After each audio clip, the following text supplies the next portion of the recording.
from a chief executive or a director to say, can you come and talk to us because we are having some challenges in our organization around change, around strategic change. It might be operational change, it might be changes in the market. When I received this invitation to come and talk to an organization, my question is, why are they coming to, why are they asking for an intervention? What is the problem? So I need to understand the client system. I need to understand the organization. I need to understand its objectives. I need to understand what its products are. I need to understand what sector it operates in. I need to understand its legal base. For instance, the organization may be a manufacturer, it may be a charity, it may be a religious organization, it may be a professional organization. Also, I need to try and understand what are the concepts, what are the ideas that move this organization. Okay? So I come as an outsider into the organization with very little knowledge, but I have some ideas of what I want to find out. The connection with today and this workshop, I want to illustrate what we've already discussed in the large system earlier, that some of us come into the workshop with very little knowledge of the organization, but we also have very little knowledge of the people who are coming into this workshop. We know some people, we know roughly what your title is, we know roughly what your ages are, we know what your gender is, and so on. But beyond that, we have very little knowledge. So the outsiders, and that includes the staff, we have to make judgments very quickly, and we have to make them as accurately as possible. And one way of source of information is our feelings in our gut. Okay, so now I'm going to move to talking about how do I gather information, gathering data. Okay, so the questions I'm interested in as an outsider coming in to help an organization is, how does this organization work? What are the boundaries of the organization on the outside, and what are the boundaries on the inside between different sections, different departments, and so on? And how do these different sections and departments relate to each other?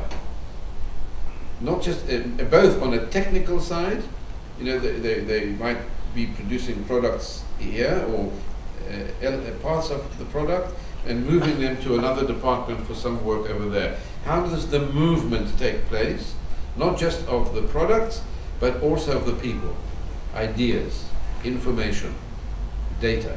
I'm also interested, as an outsider, to know how can I deliver my services in the most efficient way, in the most helpful way to the organization. Okay, so I'm just going to stop for a second and say, let's go back to the large system this afternoon, where the consultants, their job is to deliver something that helps the learning process. So it's not a factory here, but we are dealing with learning. And so we take the view that we gather data, we try and understand the data, and then we offer an hypothesis. The hypothesis may be largely right or largely not right. We don't know. In working with an organization to try and make a diagnosis, we also need to identify who are the key people that are going to receive the information from the consultant. Okay, so that means getting to know who are the key stakeholders, getting hold of records, documents, and that sort of thing. All right, so the next point I want to talk about is that what kind of access do we need to have as an outsider? Now, again, I want to draw the common parallel between a consultant coming from the outside into an organization, and here in the conference, the consultants coming in from the outside to work with you. So access, you know what I mean by, okay, needs to be as broad and as deep as possible into the organization. So that's what we are trying to work here in our large system. We want to encompass everybody, and we want to go deep as well. So it's broad and deep. And the important thing we're looking for is to examine the assumptions. What are the assumptions? The unspoken motivations that influence the behavior of the organization or the group that we're in, the large system that we're in. So we can come to some of the examples in a minute about, well, one example that comes to mind of an assumption which we heard in the large system is that the staff will train. That's an assumption, that the staff are going to do training. What does a trainer do? He stands up, or she stands up, and he gives they give a lecture, or they use a PowerPoint, or they do the talking, right? That's an assumption about training. But in our method, we don't work on that assumption. The assumption is different.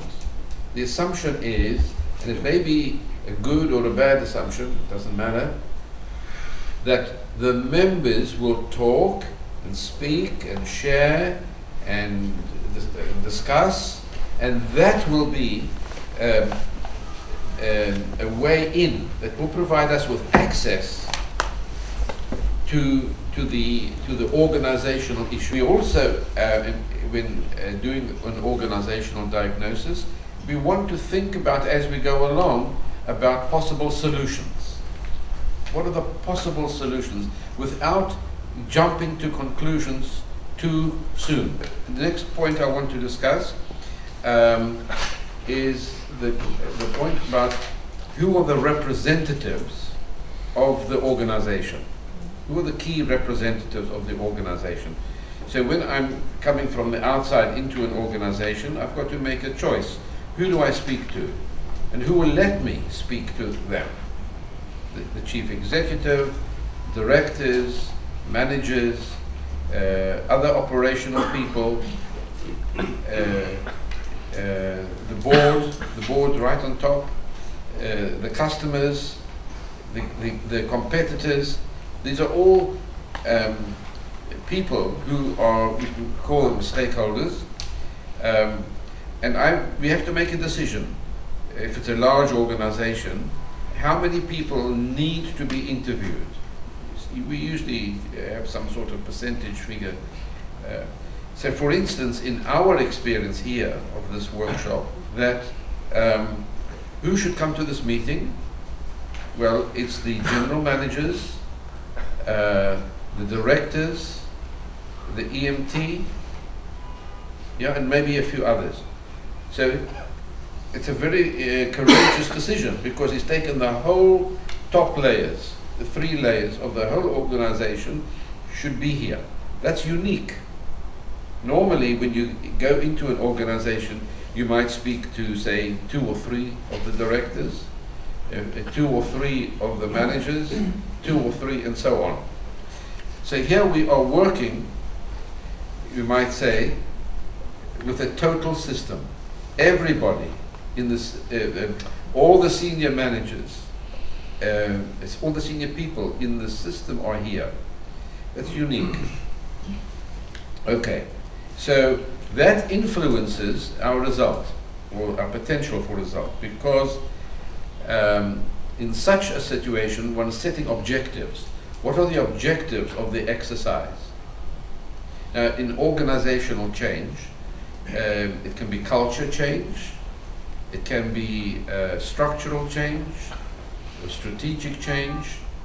All of these will be different, and therefore we might be talking to different people, or there might be a combination of those areas. The important point to ask is, the people we are working with, have they got the power to take action that comes out of the consultancy?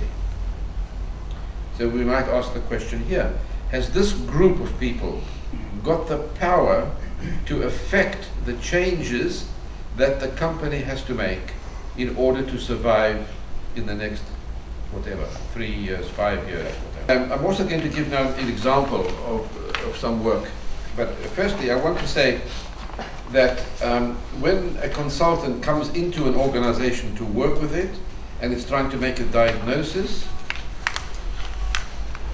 the consultant may be confronted by what I call traditional assumptions. Traditional assumptions. Okay? For instance, the organization may have already diagnosed the problem. The organization, the chief executive and the directors may say, we know what the problem is, now we want you to fix it. Or, that's often the case.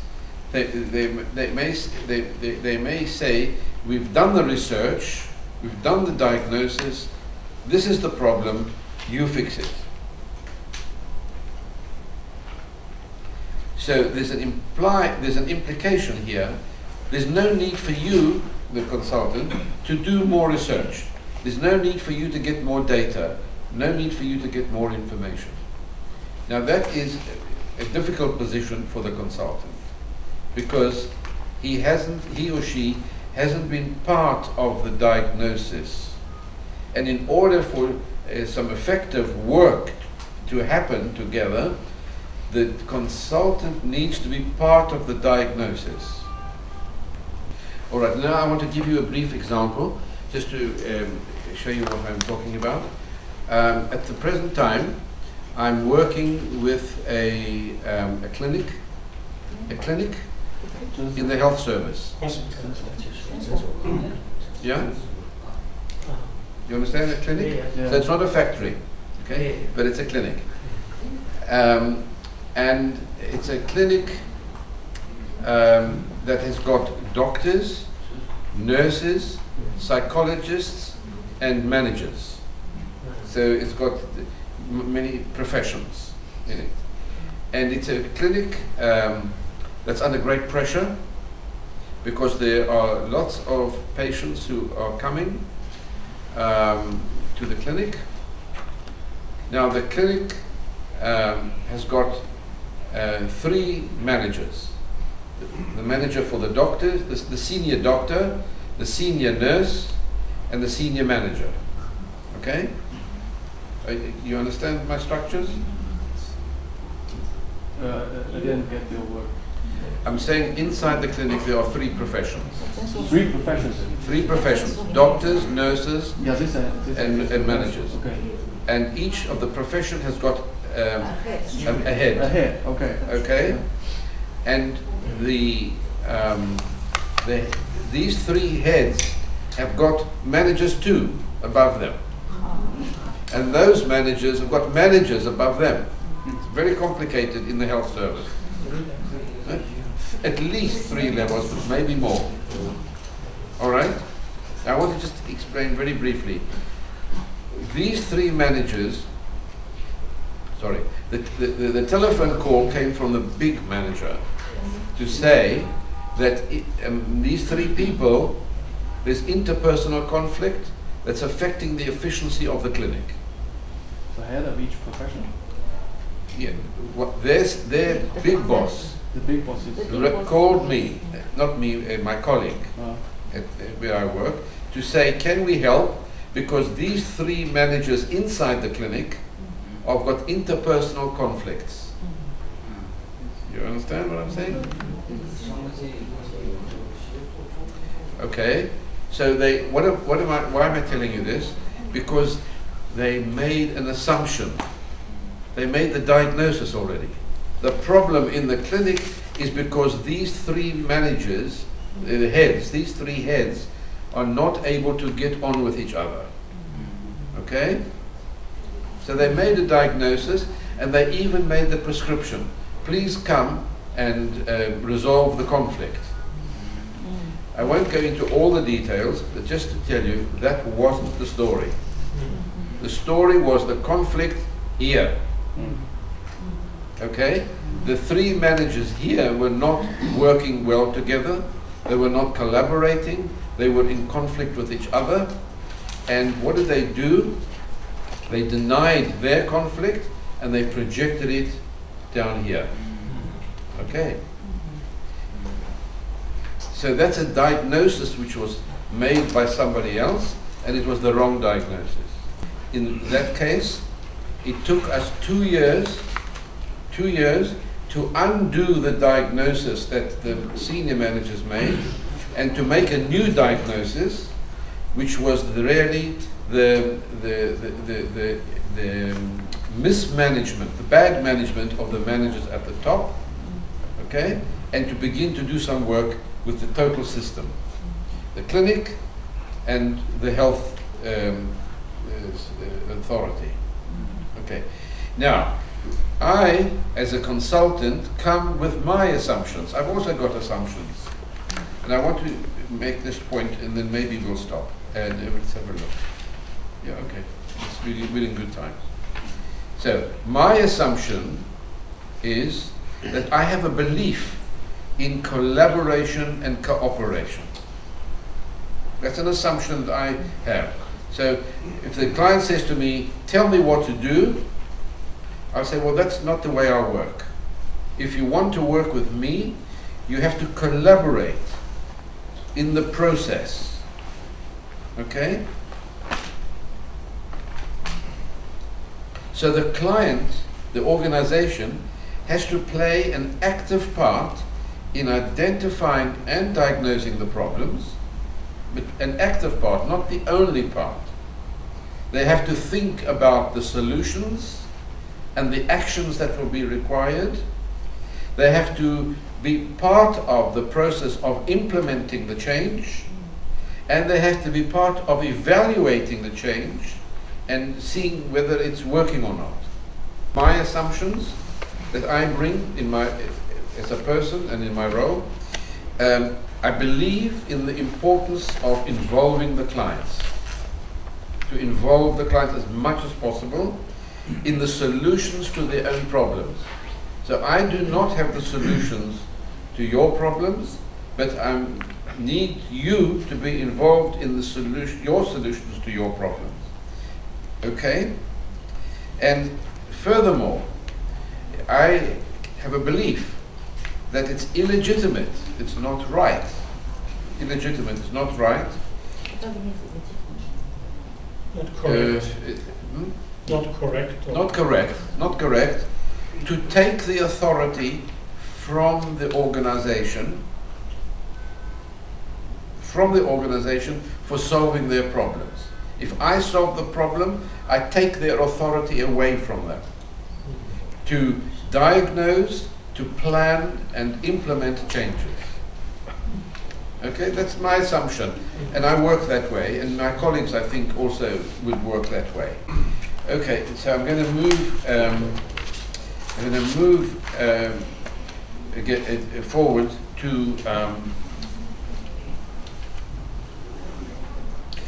to another assumption, which I bring as a consultant, which is that I work towards, with the client, together with the client, I work towards changes that will result in increased autonomy for the individuals in the company, in the organization. Increased autonomy. Autonomy? Do you understand what autonomy is? Yes. Say something. Yeah, yeah. 自主的、自治的，就是要自我管理的这种。Yeah. to increase it, to make individuals more autonomous, okay? To give the individuals more responsibility,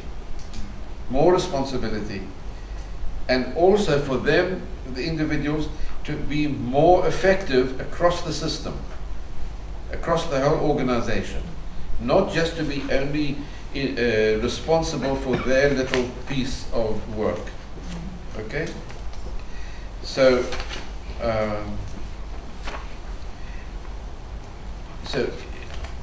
this belief translates here in the workshop, in the conference, in encouraging everybody, not just the directors, to speak, to share, to engage, to be involved, and so on. Because that way you increase the autonomy of the individual. And in organizations, the biggest wastage, as a consultant I find this, the biggest wastage comes not from the raw materials that are not used, it's the human materials which are not used. And I'll give you the example of the clinic I was telling you about. In my estimation, the kind of problem I described to you in that clinic with these 3 managers, and those 3 managers, and those 3 managers not collaborating, costs the country, the United Kingdom, £100 billion a year. Just the waste. Just the waste. Cost of the country. To the country. Not just this clinic, all the clinics. Yeah, you understand what I'm saying? So the 2 years of wastage, of trying to, because the diagnosis was the wrong diagnosis, and then trying to put it right, if you multiply that from this clinic to every clinic in the country, costs about £100 billion a year. Okay, you want? 他说他作为那个1000英镑100 billion. Okay. All right. So I think we have got 10 more minutes. 10 more minutes. So how do you want to play this 10 minutes? Do you want to exchange thoughts, ideas, or should we carry on? Okay. So we'll carry on just a few more. 他就说我们还有10分钟，剩下的10分钟，大家想想，我们是接下来10分钟是我们想怎么玩，想怎么做。All right. So I'll come. Sorry, did you finish? Okay. One other topic I want to talk about is anxieties the anxiety of entering an organization. The anxieties about crossing the boundary. Anxiety. What's anxiety? 焦虑。anxiety 好像是一种焦虑，是一种。还是往里面看的。Fear or anxiety. 焦虑。Fear. If you're afraid. Yeah. Of entering an organization. So we saw in the large system that we spoke about the fear of speaking up, the fear of maybe saying the wrong thing, or the fear that you won't be noticed, or whatever. So I'm saying the consultant also has anxieties when he or she crosses the boundary into an organization. There are doubts. What will happen? What questions will I have to answer? Will I be able to do the work? Will the client be asking me to do something that is impossible? And how will I make the diagnosis? Will I have the right people to speak to? And so on. So anxieties mobilize, they create defenses. So in addition, I want to say that not only does the consultant have anxiety, so does the client. The client also has anxiety when the consultant comes inside. And both of them, the client and the consultant, they use certain psychological defenses in order to protect themselves from the anxiety. So the consultant may say something like, yes, of course I've got the answer, I can help you, without knowing that he can, or but he says it because out of anxiety. Or the client may say, the problem is simple, we can fix it very easily. And he may say that out of anxiety because he doesn't want to show that maybe he hasn't got control over his organization. So, the final point, and then you can translate. This type of information is very important when making a diagnosis. The organizational structures, the politics of the organization, the relationships between people, the culture of the organization that you pick up as you cross the boundary into the organization. All of these things, they complicate the dynamics, they complicate the conflicts, they complicate the roles, and they complicate the diagnosis. The differences between the presenting problem and the real problem. You understand what I'm saying? So the chief executive might say to you, this is my problem, and then you do some investigations and you discover that's not the real problem, something else is.